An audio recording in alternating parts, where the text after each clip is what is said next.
ರಾಜೇಶ್ ಕುಮಾರ್.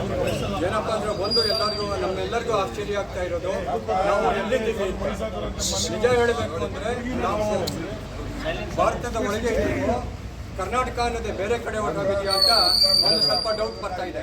ಯಾಕೆ ಅಂದ್ರೆ ಎಲ್ಲರಿಗೂ ಗೊತ್ತಿದೆ ಇವತ್ತಿನ ಇಂಡಸ್ಟ್ರಿಯಲ್ ಪ್ರೈಸ್ಗಳು ಎಲ್ಲೆಲ್ಲಿ ಎಷ್ಟೆಷ್ಟಿದೆ ಅನ್ನೋದು. ಈಗ ಸಾಮಾನ್ಯವಾಗಿ ಚೆನ್ನೈನಲ್ಲಿ ನೋಡಿದ್ರೆ ಒಂದು 60 ರೂಪಾಯಿಂದ ಒಂದು ಮಲ್ಟಿಪ್ಲೆಕ್ಸ್ ಶುರುವಾಗುತ್ತೆ. 60 ರೂಪಾಯಿ ಟಿಕೆಟ್ನಲ್ಲಿ ಒಂದು ಮಲ್ಟಿಪ್ಲೆಕ್ಸ್ನಲ್ಲಿ ಹೋಗಿ ಒಂದು ಸಿನಿಮಾ ನೋಡಿ ಬರ್ಬೋದು.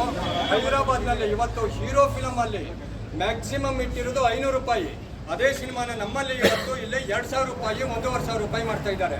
ನೀವು ಎಲ್ಲಿ ಮುಂಬೈನಲ್ಲಿ ಹೋಗಿ ನೋಡಿ, ಡೆಲ್ಲಿನಲ್ಲಿ ಹೋಗಿ ನೋಡಿ, ಕಲ್ಕತ್ತಾದಲ್ಲಿ ಹೋಗಿ ನೋಡಿ, ಎಲ್ಲೇ ನೋಡಿದ್ರು ಸಹ ಟಿಕೆಟ್ ಪ್ರೈಸ್ ಅಂತ ಬಂದಾಗ ಕರ್ನಾಟಕದಲ್ಲಿ, ಅದರಲ್ಲೂ ಸಹ ಬೆಂಗಳೂರಿನಲ್ಲಿ ಎಸ್ಪೆಷಲಿ ಇವತ್ತಿನ ದಿನ 1000, 1500, 1500 ಎಷ್ಟು ಬೇಕಾದ್ರೂ ಮನಸ್ಸೋ ಇಚ್ಛೆ ಮಾಡ್ಕೊಳ್ಬೋದು ಅಂತಕ್ಕಂಥ ಒಂದು ಪರಿಸ್ಥಿತಿ ಸುಲಿಗೆ ಮಾಡ್ತಾ ಇದ್ದಾರೆ.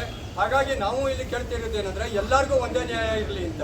ಯಾಕೆ ಕರ್ನಾಟಕಕ್ಕೆ ಒಂದು ನ್ಯಾಯ, ಕನ್ನಡಿಗರಿಗೆ ಒಂದು ನ್ಯಾಯ, ಕನ್ನಡ ಸಿನಿಮಾಗಳಿಗೆ ಒಂದಂತೆ. ಅಲ್ಲಿ ಯಾವ ಲೆವೆಲ್ಗೆ ಇವತ್ತು ಆಗೋಗಿದೆ ಅಂದ್ರೆ ಒಂದು ಸಿನಿಮಾನ 4 ಜನ ಹೋಗಿ ನೋಡಿ ಬರ್ಬೇಕು ಅಂದ್ರೆ ಇವತ್ತಿನ ದಿನ 10,000 ರೂಪಾಯಿ ಇಟ್ಕೊಂಡು ಹೋಗ್ಬೇಕು. ಅದೇ ನೀವು ಚೆನ್ನೈನಲ್ಲಿ ಹೋಯ್ತು ಅಂದ್ರೆ 1,000 ರೂಪಾಯಿನಲ್ಲಿ ಒಳಗೆ ಮುಗ್ದೋಗ್ಬಿಡುತ್ತೆ. 60 ರೂಪಾಯಿ ಇಂಟು 4 240 ರೂಪಾಯಿನಲ್ಲಿ ಒಂದು 4K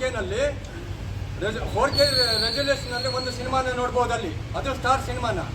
ಇಲ್ಲಿ ಪರಿಸ್ಥಿತಿನೇ ಬೇರೆ ಆಗೋಗಿದೆ ಇಲ್ಲಿ. ಹಾಗಾಗಿ ಏನು ರಾಜ್ಯ ಸರ್ಕಾರ ಇವತ್ತು ಒಂದು 15 ದಿನದಿಂದ ಒಂದು ಆದೇಶ ಮಾಡಿತ್ತು 200 ರೂಪಾಯಿ ಅನ್ನೋದು, ನಿಜಕ್ಕೂ ಸಹ ಅದು ಎಲ್ಲ ಚೆನ್ನಾಗಿತ್ತು. ಯಾಕೆಂದ್ರೆ ಆ ಒಂದು ಪರಿಸ್ಥಿತಿನಲ್ಲಿ ಜನಗಳು ಕಡಿಮೆ ದುಡ್ಡು ಆಗೋದ್ರಿಂದ ಹೆಚ್ಚೆಚ್ಚು ಸಿನಿಮಾ ನೋಡೋರು, ಒಳ್ಳೊಳ್ಳೆ ಸಿನಿಮಾನ ನೋಡೋರು. ಈಗ ಕನ್ನಡದ ಸಿನಿಮಾದ ಪರಿಸ್ಥಿತಿ ಏನಾಗಿದೆ ಅಂದರೆ, ನಾವು ಕೋಟ್ಯಾಂತರ ರೂಪಾಯಿ ಹಾಕ್ಬಿಟ್ಟು ನಮ್ಗೇನು ಬಿಸ್ನೆಸ್ ಇಲ್ಲ ಅಂತ ಇವತ್ತು ಯೂಟ್ಯೂಬ್ನಲ್ಲಿ ಹಾಕಿರ್ತಕ್ಕಂಥ ಪರಿಸ್ಥಿತಿ ಬಂದಿದೆ.